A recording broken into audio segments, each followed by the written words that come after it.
Good afternoon, everyone. Welcome to today's event. My name is Nona Farbehi. I'm a lecturer at UNSW at Graduate School of Biomedical Engineering. I'm also part of NSW Cardiovascular Research Network CVRN Rising Subcommittee. And together with the team, we put together this event, and then we really hope that you enjoy this journey together with our finalists. And I also want to mention that for people joining us online and also in person, there is a chance to vote as a people's choice vote to the best presentation that you like. As you may know, now cardiovascular disease is not just a topic to study. It's something that touches so many lives. Whether it's preventing heart attacks, improving treatments, or understanding the science behind heart function. Our speakers are today going to share their groundbreaking research in a way that's accessible, impactful, and inspiring. Before we start, I would like to start with acknowledgements of the country.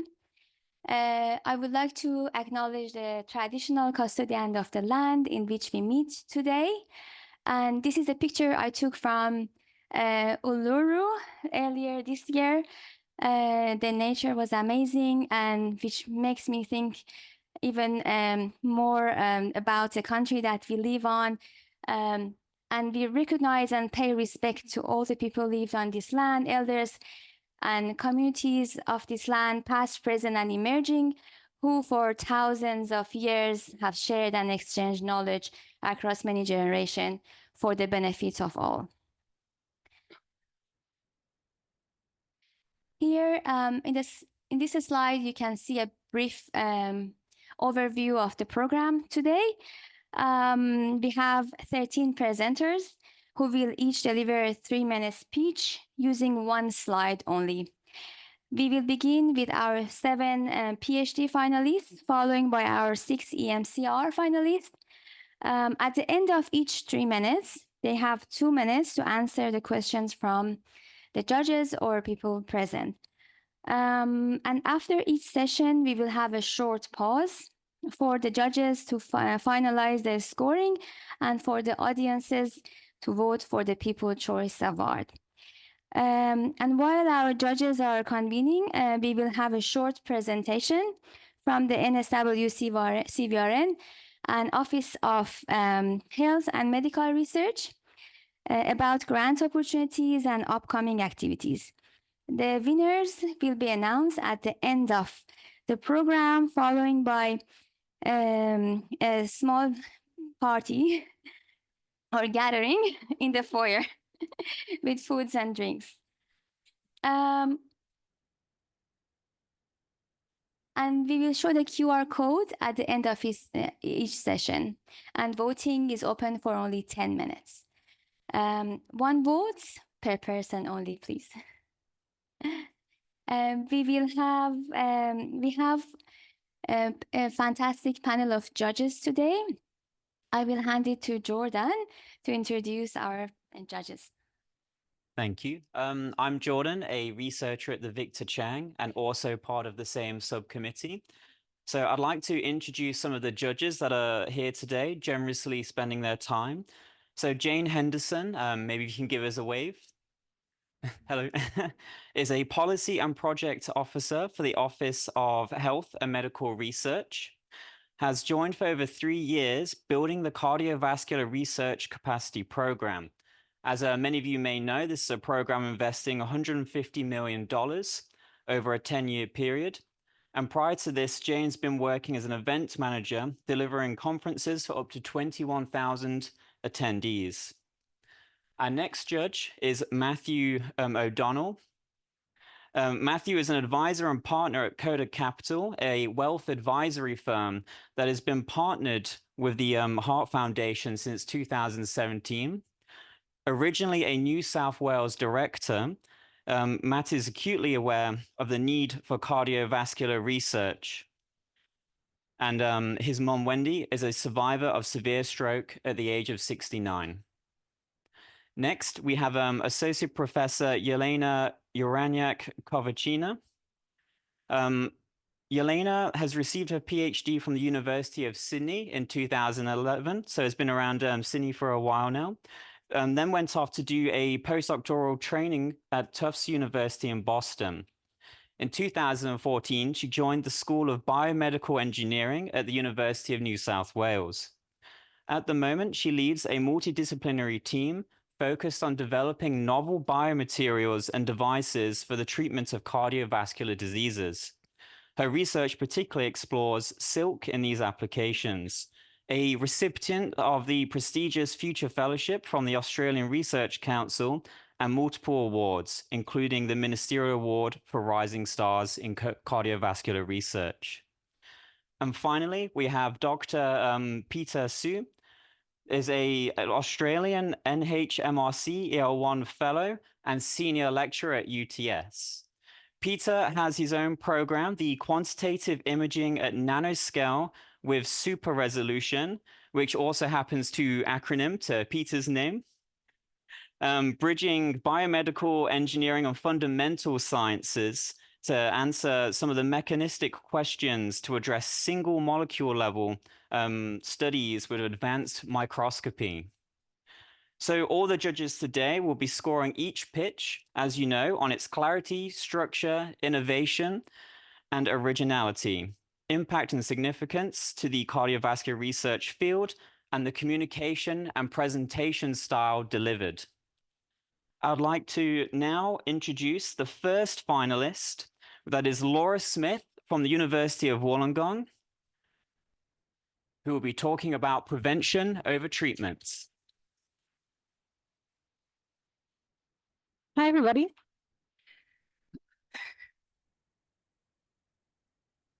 Exercising right after we eat is the simplest and most effective, cost-effective way to prevent cardiovascular disease, and I'm going to tell you how. The postprandial period is the most damaging period to the vasculature, and this is due to glucose excursions, which increase the amount of reactive oxygen species in the vasculature. Now, this is problematic because it causes the uncoupling of nitric oxide, which is a key regulatory molecule in the vasculature. Reducing its circulation prevents vessels from being able to dilate. So when we have an increase of pressure in the vascular system, there is trauma and increased pressure against the vessel wall. And over time, this will accumulate to cause atherosclerosis. And this mechanism, we know, affects everyone. It doesn't matter how old you are, your sex, your ethnicity, it affects everyone. And we know that it contributes to the 24% of mortalities that we see across Australia. And it's particularly problematic to 1 in 5 people who are insulin resistant. So this equates to 1.66 million people in New South Wales. Of our cardiovascular disease related injury and illness, it contributes about $6 billion to our national healthcare system. So it's quite a large cost for something that's entirely preventable. So in a world first randomized control trial, I looked at, well, can we use exercise timing to prevent this? And I showed that, yes, we can. If we exercise right after we eat, we will attenuate our vascular function by blunting our blood glucose, and this will maintain our vascular function. And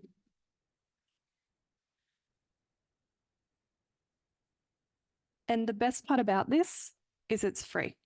So nobody has ever had a walk after they've had a meal and come back feeling worse. So I do really think that this is a really pragmatic and realistic tool that we can use to advise the public in the future. And my goal for the future is to strengthen this knowledge base. So when the next physical activity guidelines come around, we can advise the public of this, they can implement it into their daily lives, and we can prevent cardiovascular disease. Because as we know, prevention is better than treatment. Thank you, everyone. My email's on the screen if you have any more questions. So does anyone have any questions for Laura? We've probably got time for one or two. Yelena. Thank you, Laura. Really nice. What level of exercise is required to have these results? Fantastic question. There is not that much stake in the game of intensity. So we've seen results. It doesn't matter if you are walking, standing, you see this glucose reduction. The most important thing is that you pick something that you like so you can be consistent with it. Oh, and we've got a second question from Jane. Are there any differences between genders in terms of the effectiveness of this? So currently there is no difference. So we looked at flow-mediated dilation in particular because there is a relationship between estrogen and nitric oxide synthase, and there is a marginal increase in vasodilation during egg release, but it's not enough for it to be clinically significantly different. It's only 1% and 2% is considered clinically significantly different. So the differences between the sexes is not really there. So I would say that, and my study is 50% female, 50% male. I did make sure it was equal. So this is representative of the population. Thank you. I'm sure everyone can join me again and just giving a round of applause for Laura.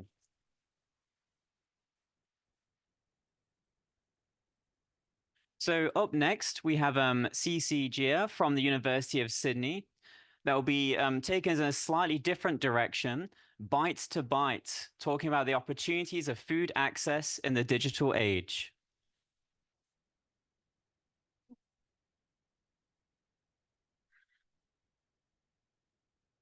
Several thousand years ago, our ancestors roamed through forests and rivers to hunt and gather foods in order to survive.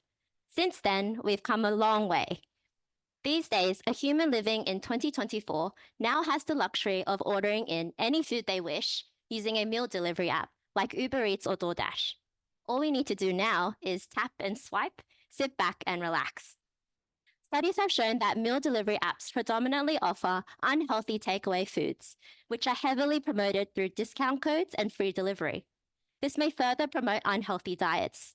Unhealthy diets are responsible for over 11 million deaths from cardiovascular disease a year.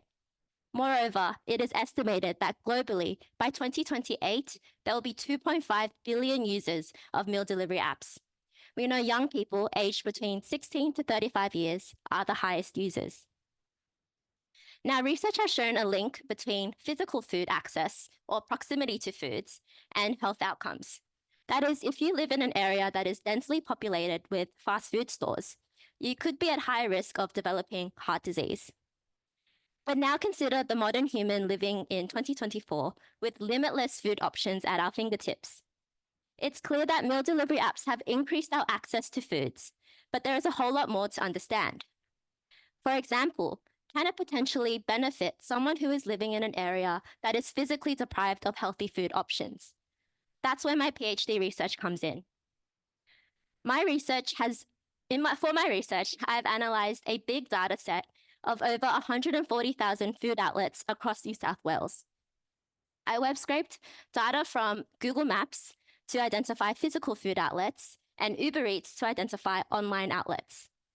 Next, I examined associations between socioeconomic disadvantage and number of food outlets accessible online at the postcode level. I found that meal delivery apps have increased access to all types of foods except for fresh produce. That means compared to the number of stores we can access in person, we can get up to 6 times more fast food, more restaurants and cafes, and less fresh fruits and vegetables online. I also observed that online food outlets were more accessible in wealthier postcodes compared to areas of more disadvantage. Therefore, my research has identified areas across New South Wales where there may be a disproportionate amount of unhealthy to healthy food offerings, and this may be exacerbated by meal delivery apps. This can inform urban planning and policies to increase access to healthy foods in these areas. I aim to ultimately help the modern human make healthy picks and reduce CVD risk. Thank you.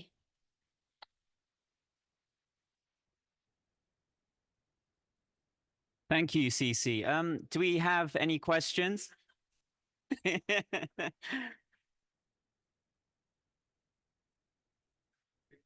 Yep, go ahead, Peter.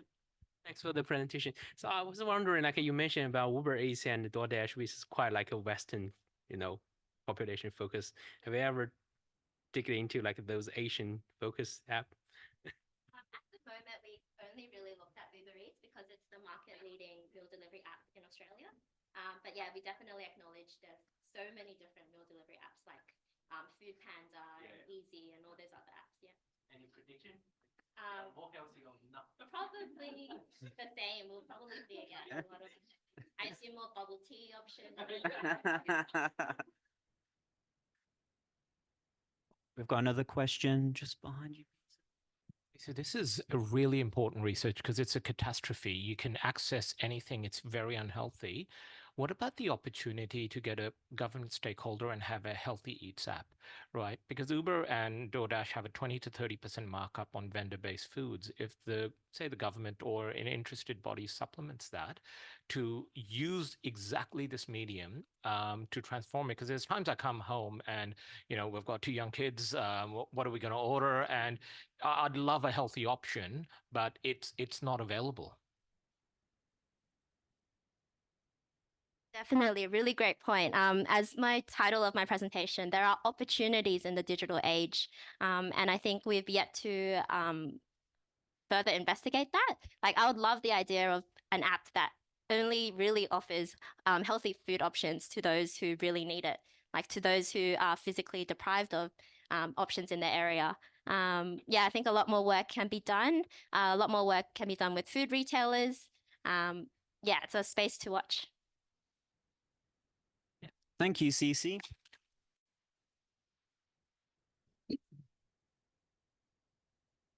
Up next, we have Tejas from the Westmead Institute of Medical Research, and he'll be discussing his work on repairing broken hearts. Thank you.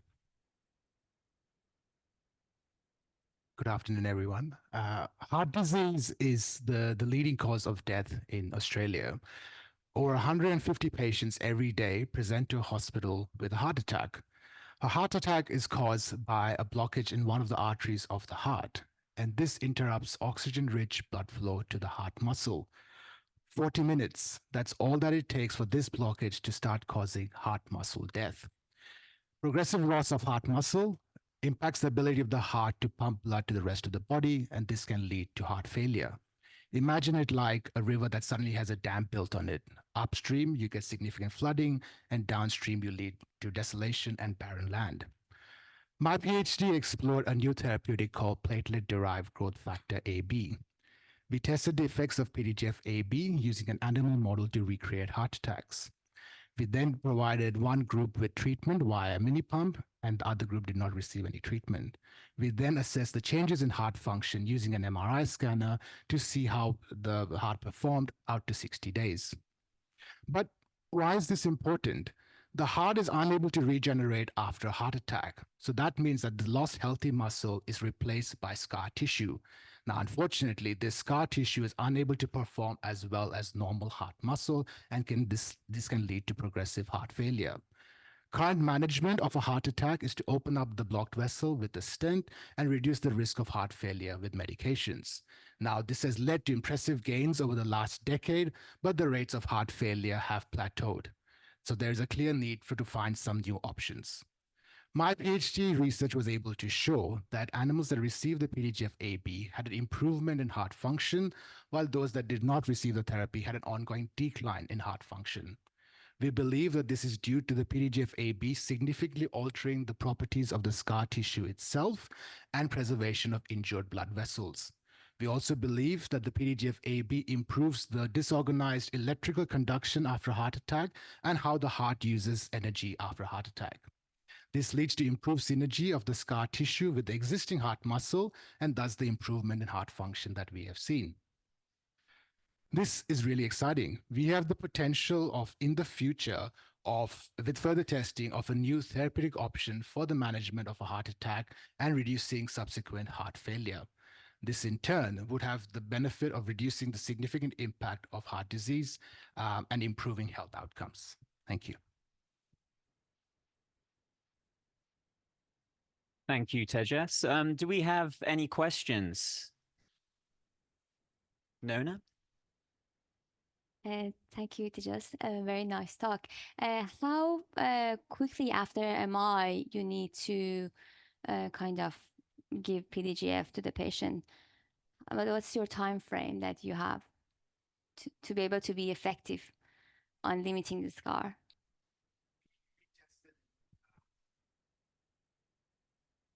So the recreation of a heart attack is by having a balloon inflated for 90 minutes.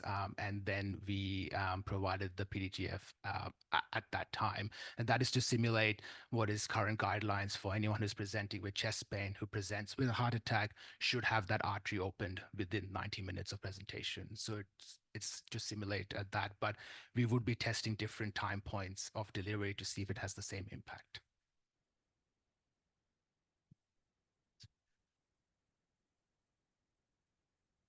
Thanks for that. I'm just curious about the persistence and the duration of your treatment. Is this like a prolonged perfusion or sort of like a one-off bolus? So it's a 7-day. It's a 7-day infusion at this stage because PDGF-AB does have a short half-life. So we are looking at ways to improve that half-life by looking at things like reducing the clearance or active peptides or potential of multiple dosing to see if that might have the same impact as well. Thank you.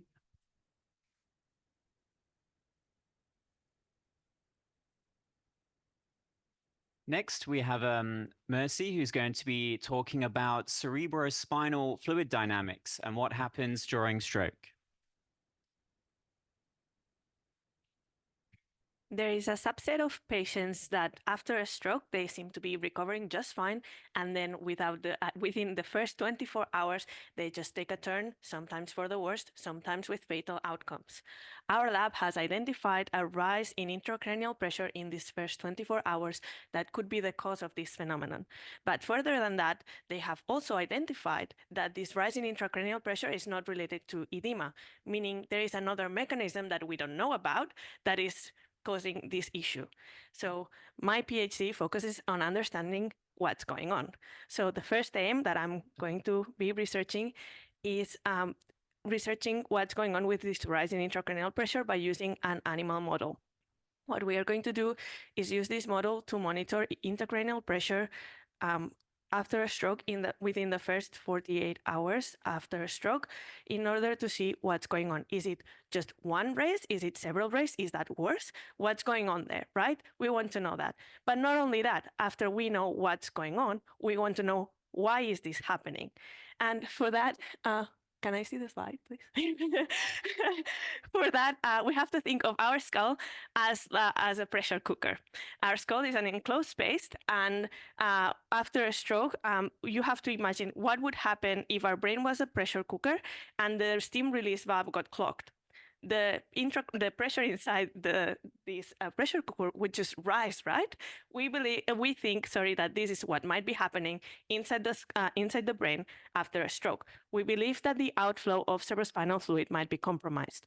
To check that, I'm going to use fluorescent tracers to monitor the outflow of the brain. The cerebrospinal fluid from the brain, sorry. And after we know what's going on, why it's happening, we want to know what can we do about it, right? So in animal models, we've seen that the use of hypothermia prevents this rise in intracranial pressure from happening at all. Sadly, we can't use this in humans. So our approach to this is proteomics. So checking what's going on molecularly when hypothermia is applied in order to find new therapeutic targets and design new approaches to treat stroke in these patients. Thank you.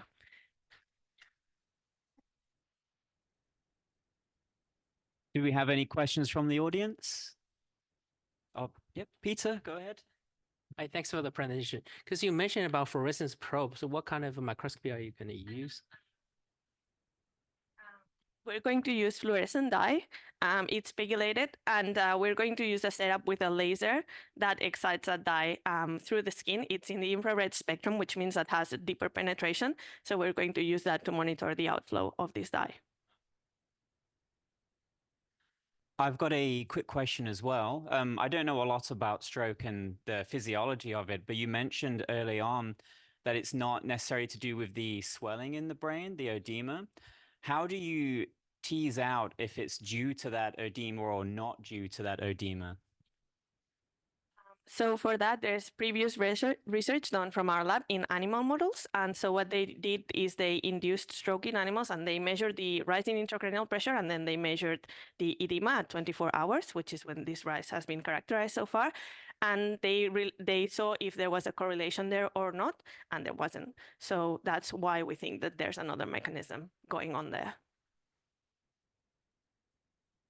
Do we have one more quick question or? No, if you'd like to join me, another round of applause. Thank you. And now coming onto the stage is Kate Drury. Kate's from Western Sydney University and will be talking about the under-researched, underdiagnosed, and undertreated invisible women in heart failure. So I want you to think about a woman you care about. I'm sure you'd wholeheartedly agree that this woman, should she fall ill, deserves the very best and most equitable healthcare we can provide, right? Well, unfortunately, our healthcare system isn't set up to offer women the most equitable care. Cardiovascular disease is the leading cause of death for women across the globe, but women with cardiovascular disease are under-researched, underdiagnosed, and undertreated. In fact, they're almost invisible. The type of cardiovascular disease I'm interested in is heart failure, specifically the type that occurs in the relaxation phase of the cardiac cycle, which means that the heart can't adequately fill with blood, and patients suffer with fatigue, breathlessness, and exercise intolerance. Now, this type of heart failure is twice as common in women as it is in men, but we aren't exactly sure why. For centuries, heart failure research has been dominated by male participants, from cellular and animal studies through to clinical randomized control trials. Because women are invisible in the research process, risk stratification, diagnostic tools, and treatment modalities are all designed based on male data. But women aren't just small men. Male-centric diagnostic tools mean that women with heart failure often fall through the cracks, leading to delayed diagnosis, poorer quality of life, and increased rates of mortality. Women have exclusive risk factors for heart failure, things like early onset menopause, pregnancy, and pregnancy-related complications like preeclampsia. However, these sex-specific risk factors are rarely visible in the research, which leaves us with an incomplete picture of how and why women are so predisposed to developing heart failure. In order to overthrow this patriarchal approach, we first must quantify the problem, and that's where I come in. I'm identifying deficits in sex-specific reporting through a scoping review of randomized control trials. I'm interested in how many scientists actually collect and report on these sex-specific risk factors in their heart failure cohorts. We know they can nail the classics, like high blood pressure and diabetes, but what about those things like parity, pregnancy outcomes, or menopausal status? Asking these questions will lead to better quality research, and by extension, more equitable cardiovascular care for everyone. It's time to challenge medical misogyny and ensure that women are no longer invisible in heart failure research. By acknowledging and addressing these sex-specific risk factors, we can pave the way for early diagnosis, personalized treatment, and ultimately save lives. But we need to start by making the invisible visible. Thank you. Do we have any questions for Kate?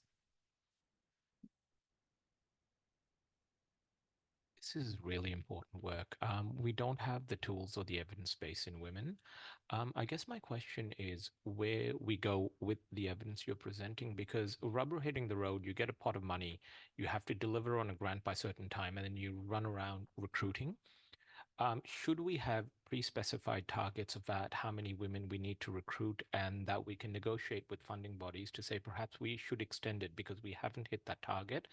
And do these results then more apply generally? Because the big ones you mentioned were the Framingham 5, were from predominantly male study who are Caucasian. So how do we represent the Liverpools and Western Sydney, where we have a qualled community as well?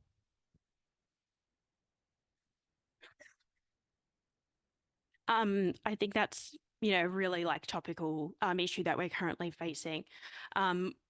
I think we're kind of moving very slowly in the right direction. There are some recommendations from the large journals, for example, saying, if you don't have at least an equal split or near equal. And what we are finding in the review is encouragingly, the more studies than not are meeting that 50% threshold. But I think that we do need to make explicit recommendations about if you are examining like a HEF-PEF cohort, which we know that this is particularly problematic in, then you must at least ask and report how many pregnancies have you had, were any of them complicated, have you ever had early onset menopause, or what age did you have menopause? Because what we are finding in the review so far is it's pretty grim and nobody's acknowledging those things, even though at least a decade worth of literature has told us that we should be concerned about them.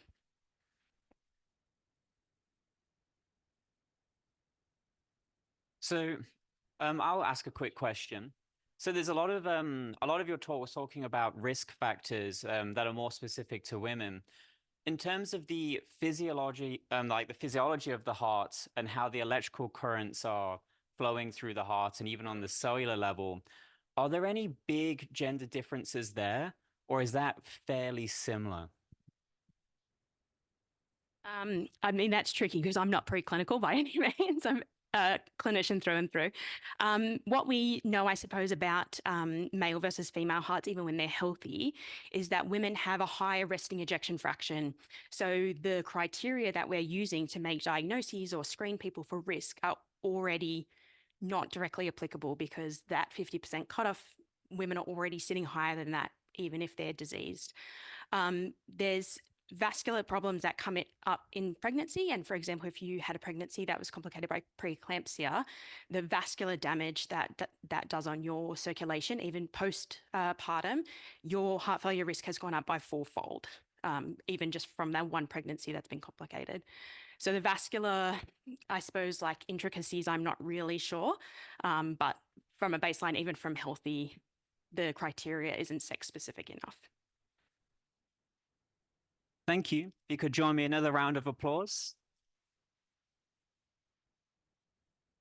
And now we have our final presenter for the PhD category. Welcome Deborah Manandi to the stage. And Deborah is going to be talking about rehabilitation in Australia and geospatial analysis. Every minute, someone in Australia is hospitalized for cardiovascular disease. That is over 500,000 per year. While among those who survive, 1 in 4 get rehospitalized within 2 years of discharge. While cardiac rehabilitation is able to lessen this risk of hospitalization, unfortunately, only 30% get referred. In the secondary prevention space, there's many efforts to increase this referral rate, yet some survivors still wait up to 25 days to start a program. These rates are even worse in low socioeconomic and remote settings. So in addition to that, our population is aging, meaning that a lot more people are surviving and needing cardiac rehabilitation to live well with the disease for long term. So the question is, if we were to improve the referral rate to 100%, would we have the resources to support them long term?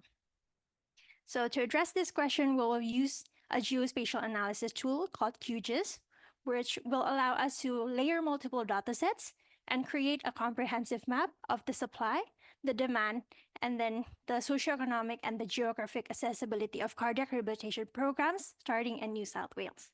So this is how the study will be conducted.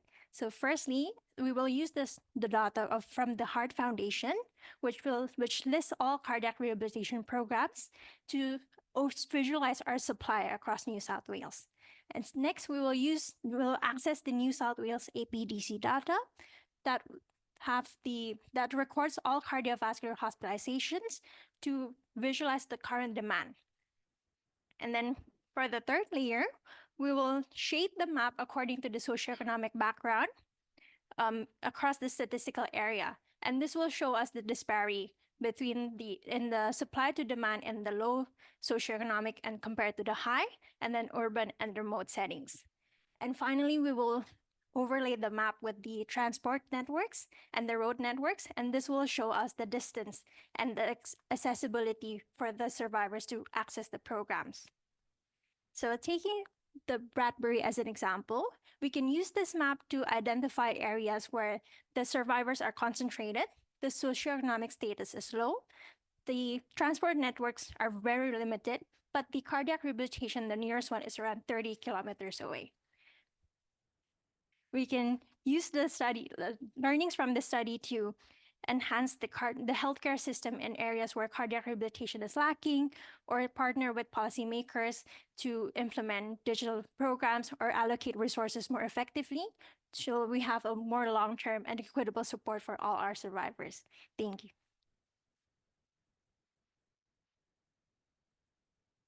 Thank you, Deborah. That sounds like some incredibly exciting research. Do we have any questions for Deborah? So I'll kick off with a question. So this is a lot of data, and I'm guessing this is only in recent history that researchers and sort of people working in government have had access to such a detailed set of data to overlay all these together. So you find these areas of interest that have, a lack of care centers, high rates of death. What are your next steps as a researcher to try translate your research into sort of outcomes for these people? I think firstly is really finding the local context of why the rehab, for example, is low uptake. Is it like shortage of the supply, or is it really just the transport? And then maybe more personalizing the intervention that we can put into each of the population in the area. Yeah, and I guess just a quick follow-up question. We had another presenter here today talking about access to healthy foods and how in some areas that are more socio-economically deprived, it's worse outcomes. Is there sort of a similar thing that you look at here, and you kind of find areas where actually there's good access to a cardiac center, but for factors not to do with transport, that the death rates are higher? Yes, it's similar, and a bit what I was looking at here as well is to the ability to also find the subgroup of, for example, if an area has younger population, and then if the rehab is not as, for example, not digitalized, or it's not an area with more culturally diverse background, and interventions that can support that might differ between the areas as well. And that's a possibility of also overlaying more data sets and then looking into more details about each of the data sets as well. Nice. Really powerful stuff. If everyone could join me in a round of applause.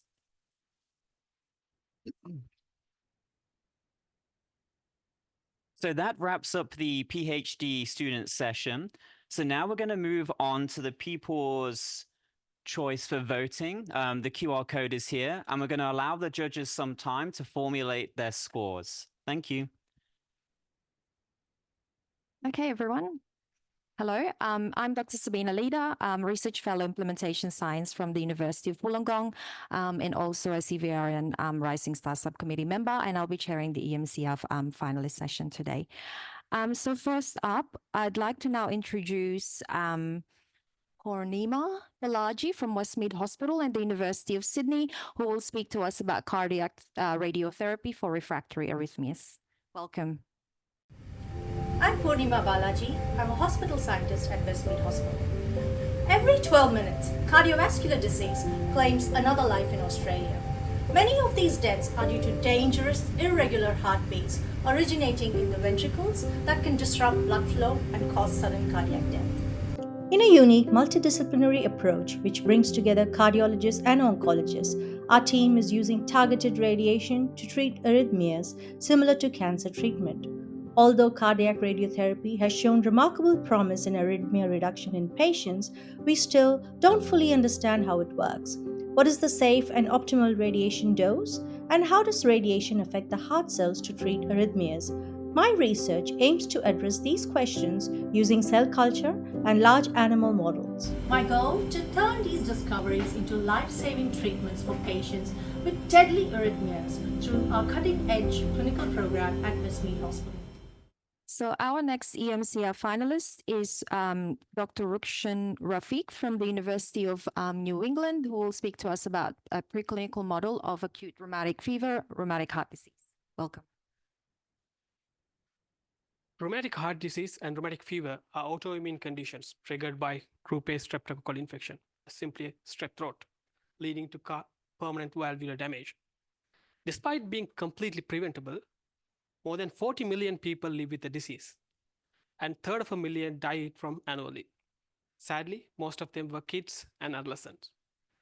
Australian First Nation people are highly susceptible for rheumatic heart disease, with more than 90% of the new diagnoses are reported among them. Currently, there is no cure, treatment, diagnostic, or vaccines for rheumatic heart disease.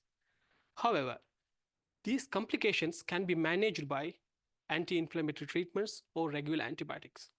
However, adherence to this intramuscular, painful antibiotic treatment is less than optimum in children. Therefore, our approach is to develop a cost-effective drug that can be used at the early stage of the disease. Meet our preclinical model. This is the only characterized animal model available for rheumatic heart disease. Using this model, we have identified some immune cells which cause the disease, and also there are some immune cells which are suppressed. The role of these suppressed immune cells is to protect our immune system during an autoimmune response.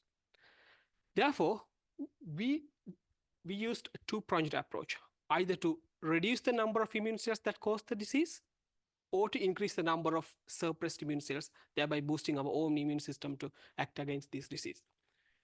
Using cost-effective small molecules, which is widely available for cancer treatment, we repurpose these small molecules to control the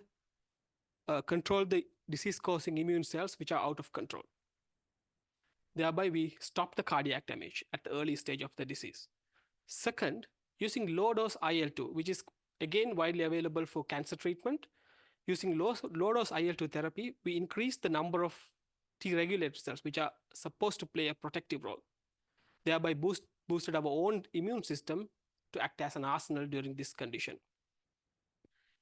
These two approaches are widely available in clinical practice for various autoimmune disease and cancer treatment. Therefore, repurposing such approach will enable a potential treatment strategy for rheumatic heart disease by avoiding prohibitive costs and the long timelines associated with manufacturing these drugs.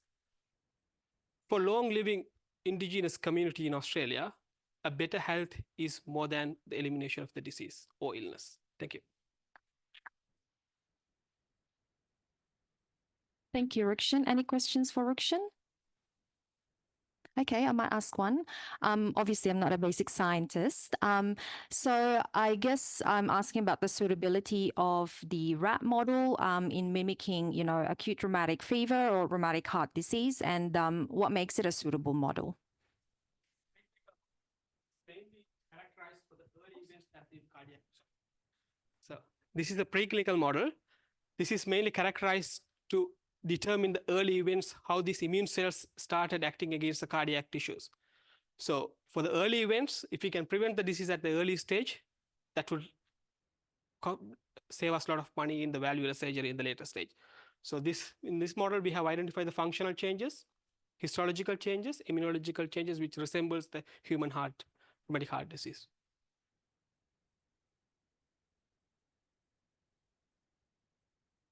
So in the top corner of your slide, you talk about targeted treatments. And I think you were mentioning being able to find out which of the immune cells were problematic.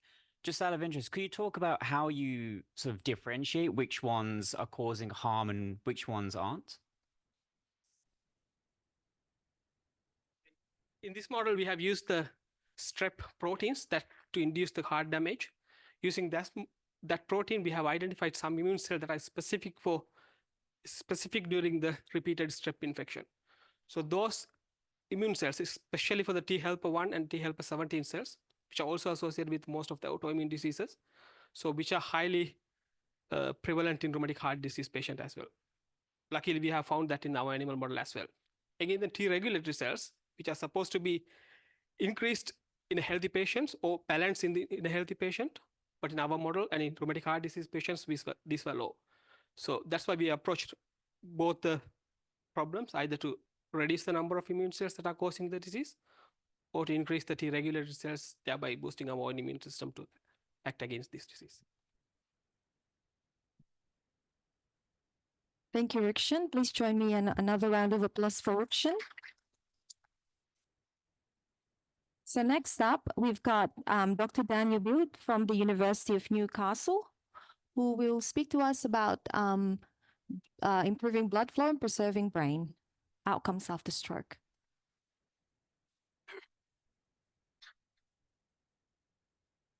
An ischemic stroke occurs when there's a disruption of blood supply to the brain, resulting from a clot. It's the leading cause of death and disability worldwide, and it costs the Australian economy $9 billion annually. For ischemic stroke, vessel reopening therapies are effective, but they need to be administered quickly in order to have enough brain left to save to benefit the patient, leading to the old saying, time is brain. And these time constraints lead to a number of patients missing out, and currently only 15% of stroke patients are treated.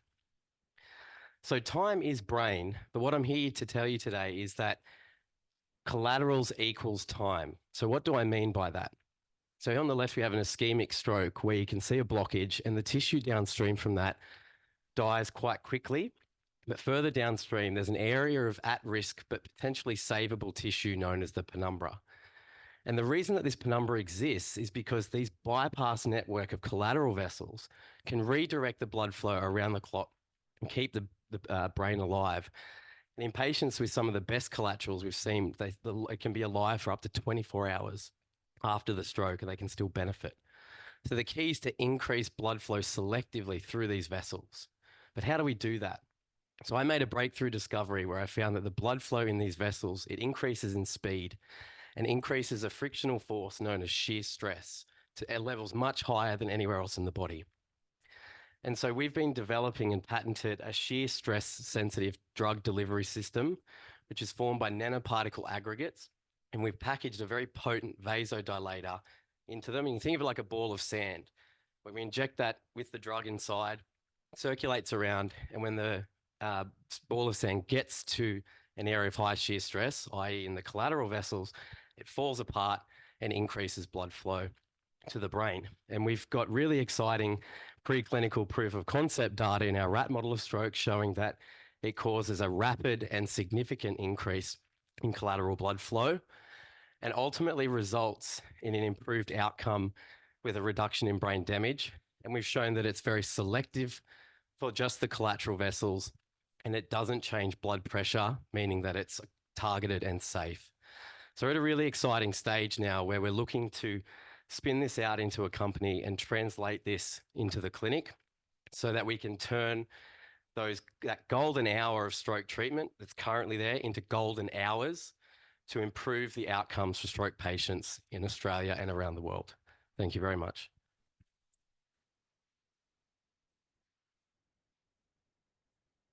Thank you, Daniel. Any questions for Daniel at all? Yeah, Peter. Thanks. Thank you for the presentation. So my question is about the shear stress dependent. So what about the shear rate versus like the shear gradient for the shear rate and shear gradient? The shear gradient, yeah, as in from the inside, inside the vessel to the outside. Yeah. So they're sensitive to the levels of shear that these fall apart as they're against the wall. So most of the friction that it encounters, the balls, basically the nanoparticle aggregates are held together. And when they encounter the level of shear that's over 100 dyne per centimetre squared, that's sort of the cutoff. And that's where we see in the collateral vessels, it's that above that, they get ripped apart. And most of them will sort of, because the nanoparticles themselves have a lower drag force, they fall out of solution and stick to the endothelium and then release the drug there. Yep. Does that answer your question? Yeah, no worries. Any other questions? Yep. Really nice presentation. Thank you. Can you comment a little bit about the mode of delivery and where and how you envision these being used as a treatment? So the really cool thing about the experiments that we've done so far is that these were given intravenously in the femoral vein, so nowhere near the brain, and it targets to just those collateral vessels. So it's going to be quite easy to administer. And it is just a freeze-dried powder that you make up in solution in saline, so it's easy to prepare. So the ultimate vision for this project is that we could be administering these safely in the ambulance while the patient is on their way to hospital. The key thing with that is that we're dealing with both ischemic stroke patients and bleeding type stroke patients at that stage. So we're actually in the middle of doing some preclinical experiments looking at the safety of these in a hemorrhage model. So that's the overall goal, but fingers crossed we can get there. Thank you.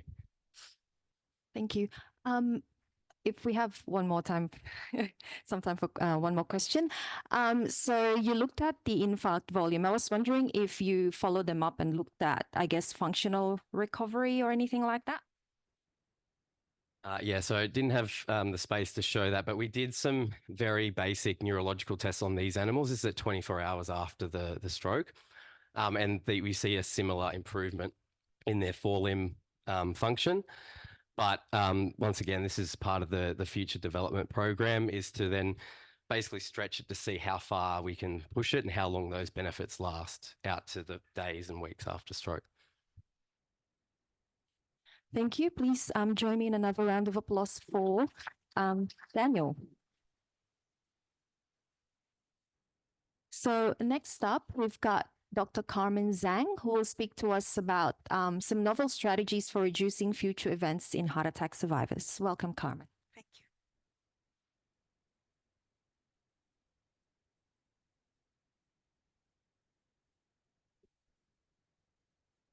Thank you for the post. Really good.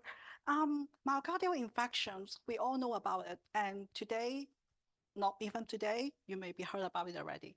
So myocardial infarction is actually a heart attack. It's caused by the lack of supply of the blood to the heart muscle, which is causing to the tissue irreversible tissue damage.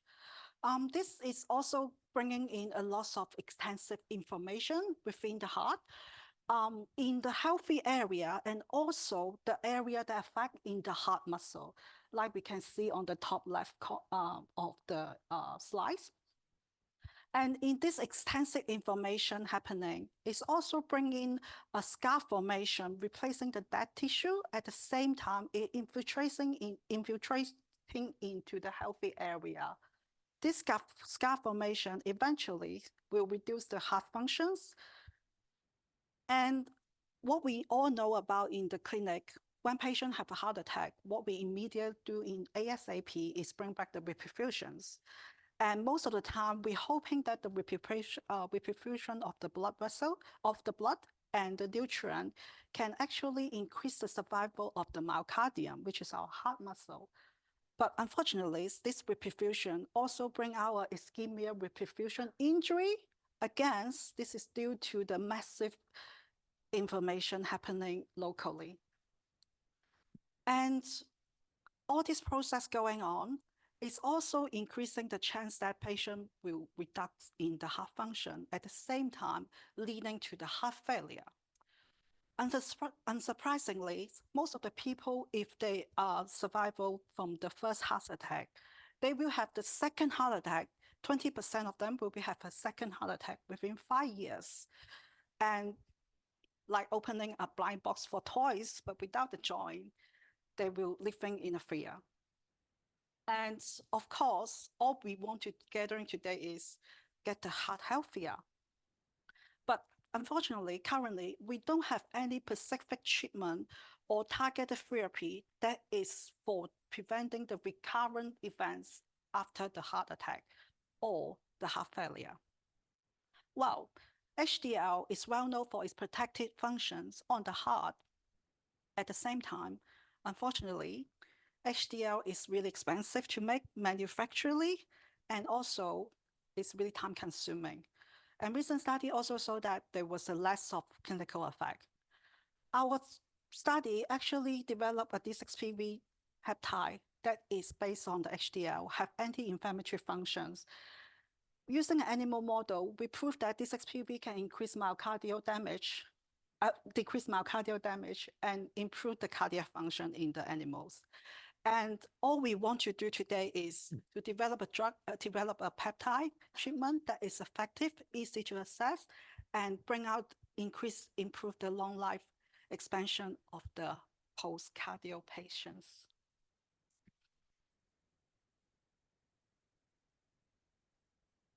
Any questions for Carmen? Okay, I've got a question.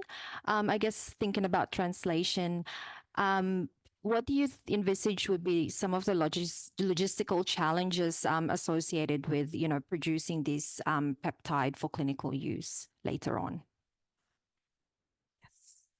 I think the most important thing is we all know that cardiovascular disease is the burden of the Australia, and like we mentioned before from previously talked, that's the cost, the treatment is really expensive, and post-treatment plans is also have to follow up. The reason why we're designing this peptide is, one, it's easy to assess, it has a long-time stable shelf life. At the same time, it's cost really less for patients, and it's increased the chance that can get FDA approved in the future. And most importantly, it's really effective within the 30 minutes time frame after the heart attack. That is why we want to have this drug. And turn to the manufacturing costs. At the moment, it's expensive because we are specifically designing it. But in the future, we hopefully, when we do a big manufacturing, this will be cost less. And we're also trying to design another particle like what we have before to actually increase our delivery methods to do it. Thank you, Carmen. Any other questions? Yep. And an excellent presentation. My question is, I guess, just reflecting on everyone, the other talks in the room is already here, we've had 3 projects that are looking at reperfusion. And I guess my thoughts are on a modular approach, because perhaps, the Captain Planet of research is with the powers combined, we can really save heart muscle and do something very unique just within New South Wales. Just your thoughts on the PDGF, the shear stress vasodilatation and other projects. I think this is the whole point that we're trying to present as much as possible to increase the collaborative possibility. Another thing is like there's 2 models that we have been mentioned before. We're using animal model like in basic research. I think in the future direction, I think the previously presenter maybe also agree. We also need to move on to more human-related model, like we will do iPSC, like the first presenter in this section, they also mentioned that they use iPSC.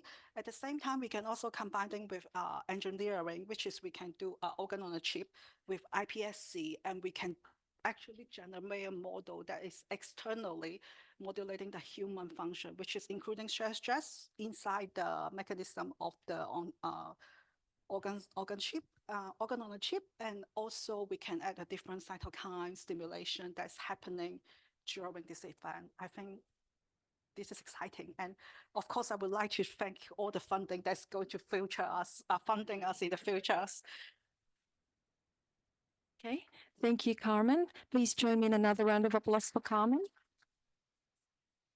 So next up, we've got Dr. Angelo Sabag from the University of Sydney talking about turning back the clock, exercise timing and cardiovascular.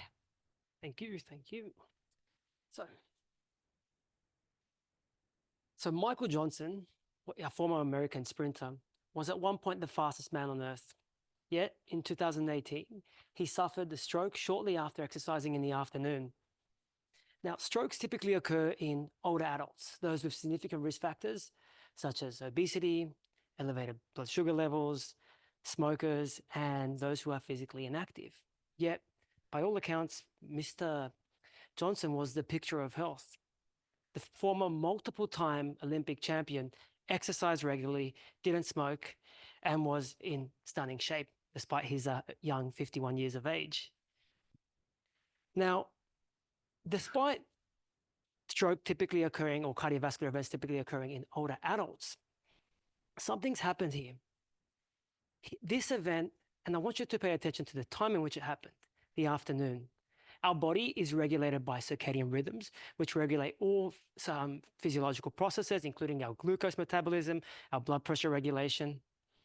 And it's this that we try to leverage to try and target personalized approaches, which combine recent advancements in wearables technology, including continuous glucose monitors, blood pressure monitors, accelerometry, to capture a 24-hour profile of cardiovascular and metabolic processes. This will allow us to paint the canvas of human physiology, whereby we'll be able to identify key points in the day that we can perhaps leverage with specific interventions, aka exercise, to try and mitigate exaggerated responses. For those of you in the room with a smartwatch, you might notice that you've been sitting for almost an hour. And this time, your watch might have nudged you to stand up for a minute. In 5 years' time, depending on how our research goes, you may see a different notification. You might be nudged that, hey, your blood pressure is due to spike in an hour. Why not prevent or ameliorate that rise by undertaking a brief 15-minute bout of walking? Now, it's important to note that this approach may not be for everybody. Some people can become exhausted by the digital overload that we're currently experiencing in the 21st century.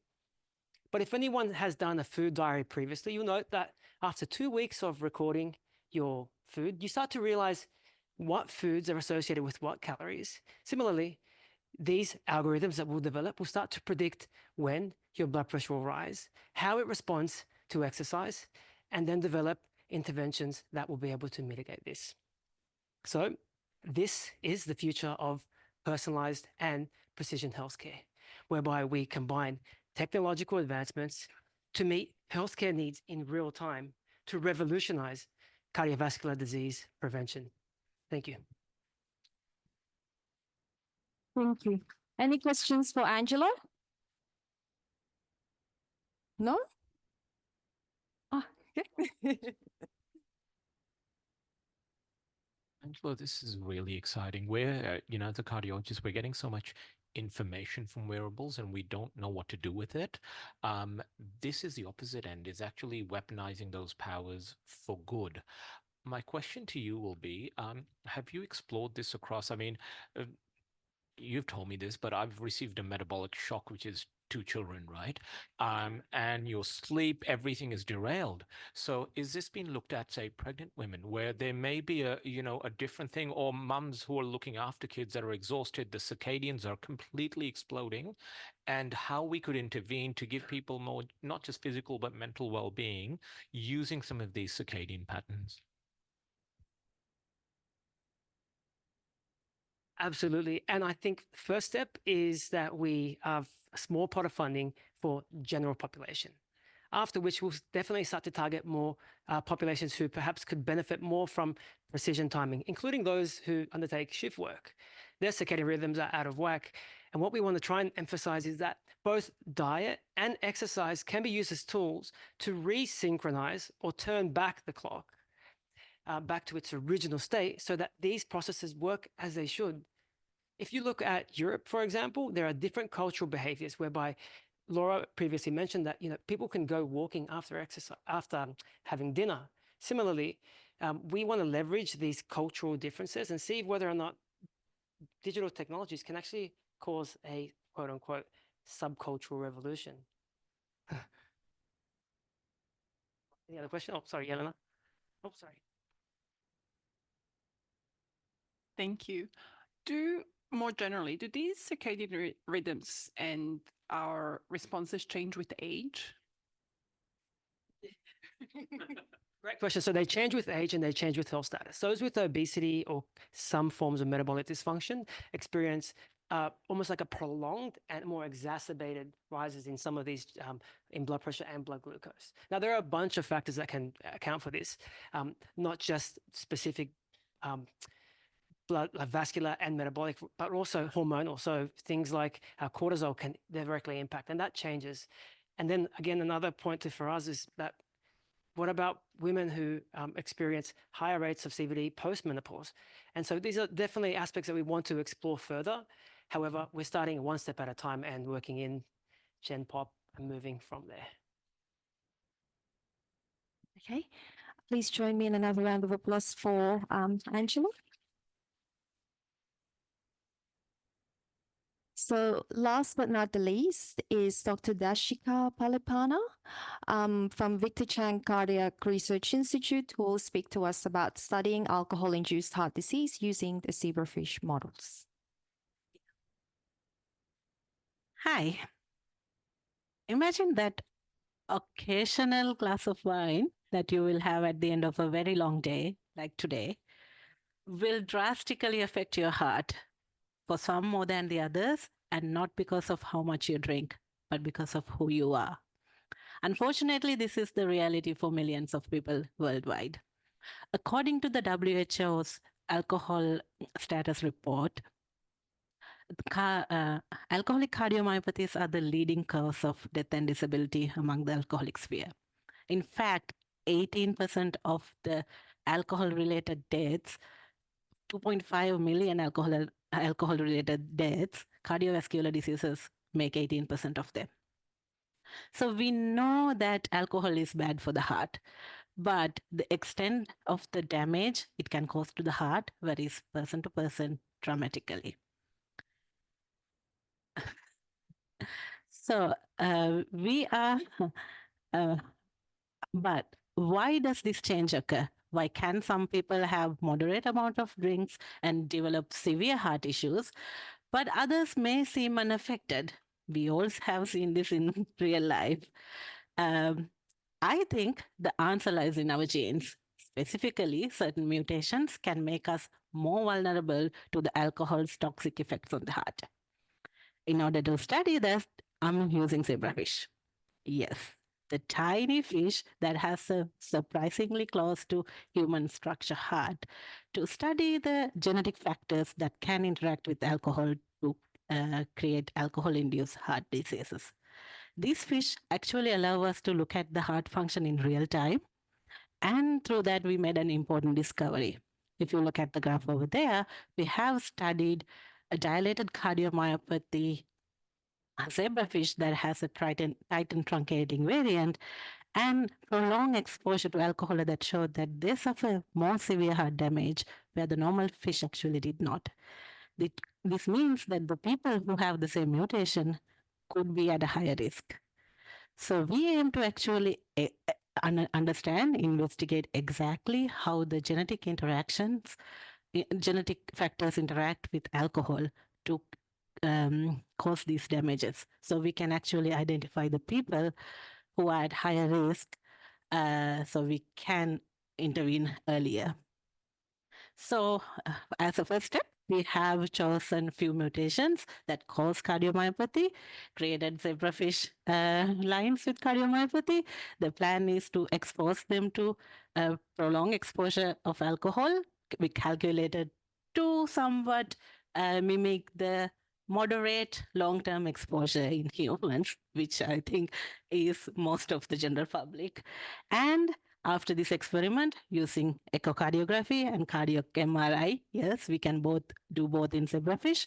We are going to look at the gene interaction with alcohol in heart function. So that will lead to precision medicine, prevention, and imagine a day that you can take a genetic test that will tell you whether your heart is at risk of alcohol. So next time when you hear drinking like a fish, don't think about your friend. Think about how alcohol can affect your heart. Thank you. Thank you, Dashika. Any questions for Dashika? Yeah. Thank you, Dashika. I'm not sure if I understood correctly, but there are already identified mutations that are associated with higher risk for alcohol-induced heart disease, correct? So are those more prevalent in certain populations, in certain ethnic groups, and so on?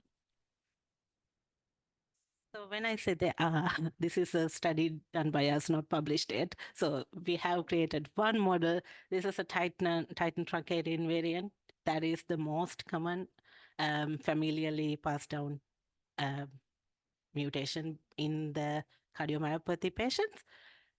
So yes, they do actually show that the ventricular function is actually more severely damaged when they're exposed to alcohol long term. We did 6 weeks of exposure of alcohol. So we use that to actually get a grant so we can study different by cardiomyopathy models. So we are looking at few more at the moment. So I don't think there's any information out there so far. This is our work.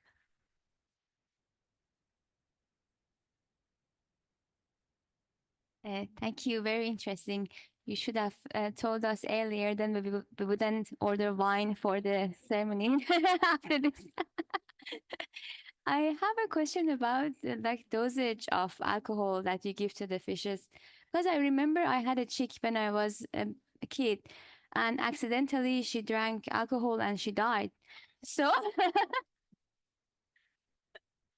I think we need to follow up how accidentally she drank alcohol, but yeah, so this work involved a dose titration study where we did see some of the outcomes you saw with your fish.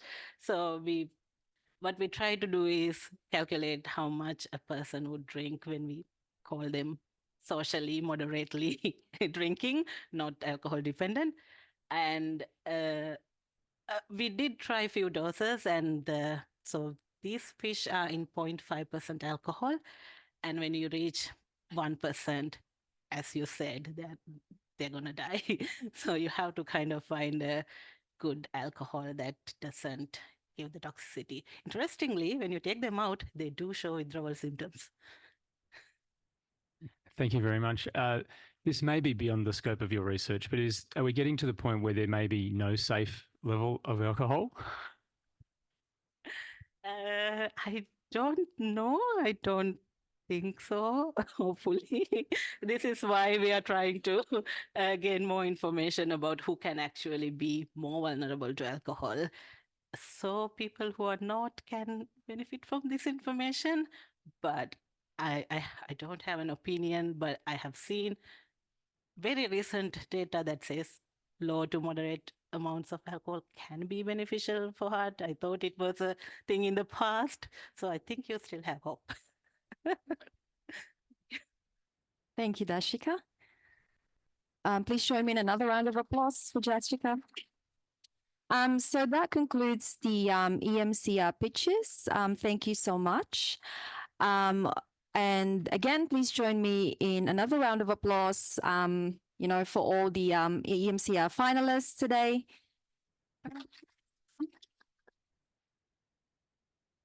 You should know the drill by now. So voting is open for 10 minutes.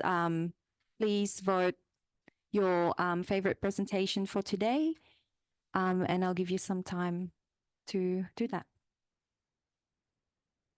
Hi, everyone. For those who don't know me, I'm Alison, the manager of the Cardiovascular Research Network. And some of you may have met my colleague, who I think has just stepped out, Mari Suzuki, CVRN coordinator. I just thought while our judges are convening, just give a quick overview of the CVRN and some of our upcoming activities.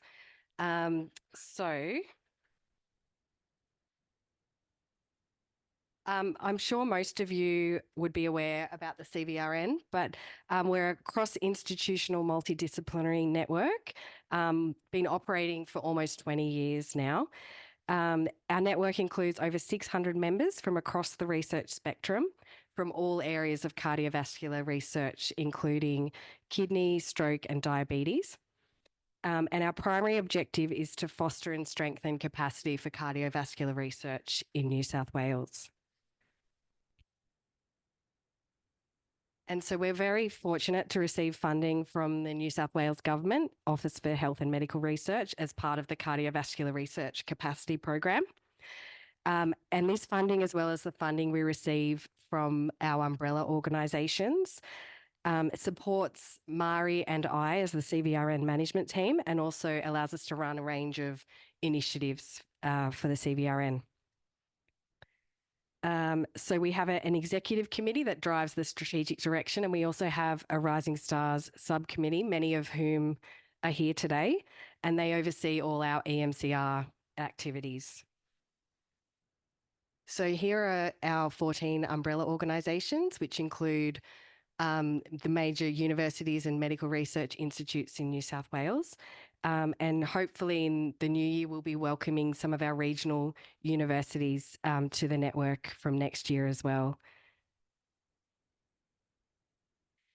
So the CVRN offers grants and awards, capacity building events, networking and collaboration opportunities, as well as the annual Showcase and Ministerial Awards ceremony, which is really an opportunity to showcase some of the groundbreaking work being done by our members and celebrate the achievements of the cardiovascular research community. And so just some of our upcoming events, just so you're aware, we have a EMCR networking event that's happening in a week and a half's time at the Victor Chang Cardiac Research Institute. This is being run by David Crisanti from Future Science Talks, and he's doing a session on presentation and communication skills. So if you are able to come and would like to register, you can via that URL down the bottom, or if you can't see it clearly, feel free to contact us and we'll send you the link. We also have a Rising Stars seminar, which is the final one for the year, coming up at UOW Liverpool campus, and that's on Friday the 8th of November. That will be held as an online and in-person event, and again, the link to register is there. We've got some fantastic speakers presenting at that seminar. And finally, you may be aware we have our Ministerial Award nominations currently open. We have categories across PhD, EMCR and Distinguished Researcher, and nominations close on Monday the 18th of November. So I encourage all of you to think about nominating someone, and the link to nominate is there as well. But again, it's all on our website as well. And I think that's pretty much it. Before I finish, I just wanted to thank our working group for our Rising Stars Committee working group, Nona, Jordan, Sabine and Bob, who have helped to put today's event together. And our judging panel, all of our finalists who presented today, it's been amazing. And everyone for coming today. And special thanks to our Heart Foundation volunteers who have helped out. So Simon, Emily and Alison, and of course Mari, who's not here, but she's done a lot of work to organise today.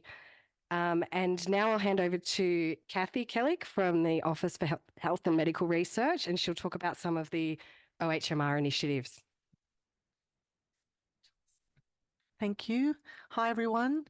Great to be here. It really is one of my favourite events on the cardiovascular calendar to hear those pictures. I think you just do such exciting, amazing work. Really inspires us in the office who are doing the less exciting administration, but also, of course, really wanting to make sure our grant programs are funding the kind of research that needs to be done, which is, you know, what we look to you for and why we work really closely with the CVRN in rolling out that program. So I really commend them on their work. They, along with us, have a really big focus on early mid-career researchers and building that future capacity in New South Wales. So I'll be really quick. I think you want to hear the results. But I wanted to tell you just really two things today. Firstly, this is a recently released evaluation of our EMC program, which is a different program to our cardiovascular program. It did have a whole round in round 2 of cardiovascular grants. And I just wanted you to know that it's there. It's on our website, and it's exciting from my perspective because we did a lot of work on how do we measure the impact of our research.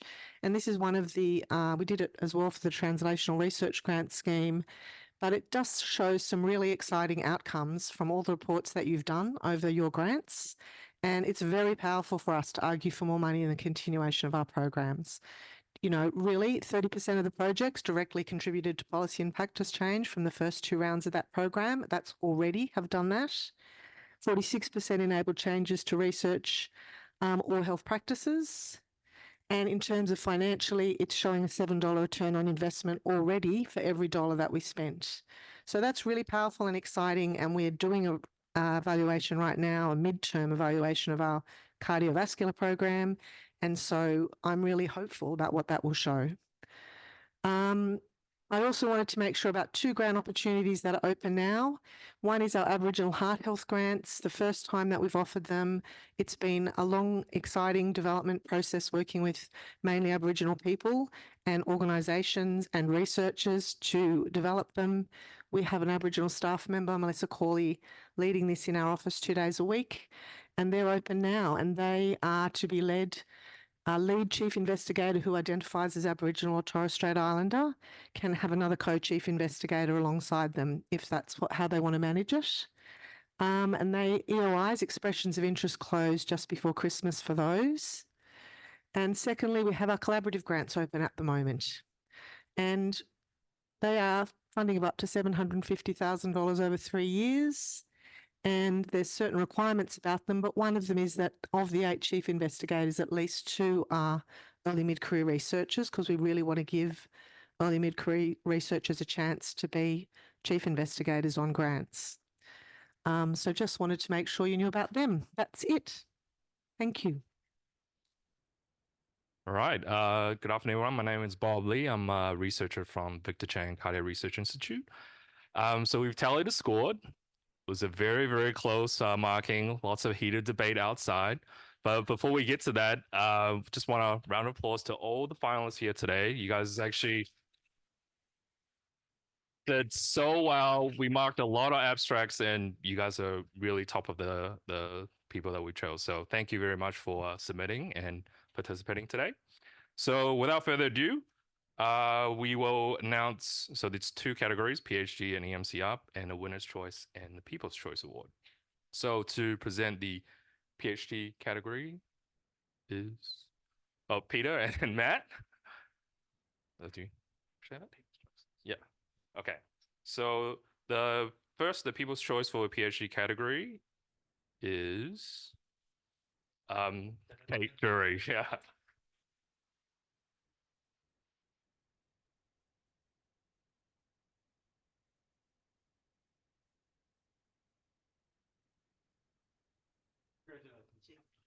Are we doing a photo? Yeah.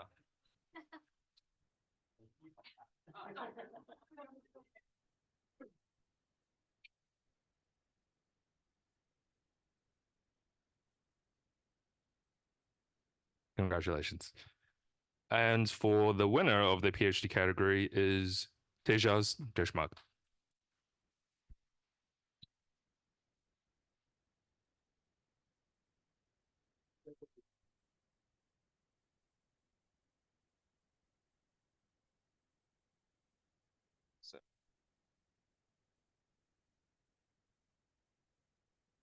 So on to the EMCR categories. We got Yelena and Zhang.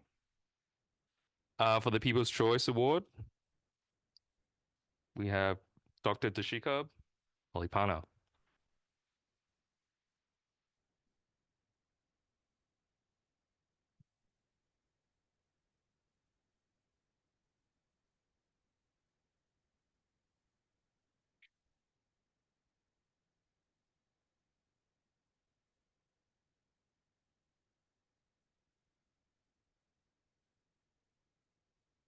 And the winner for the EMCR category is Dr. Daniel Beard.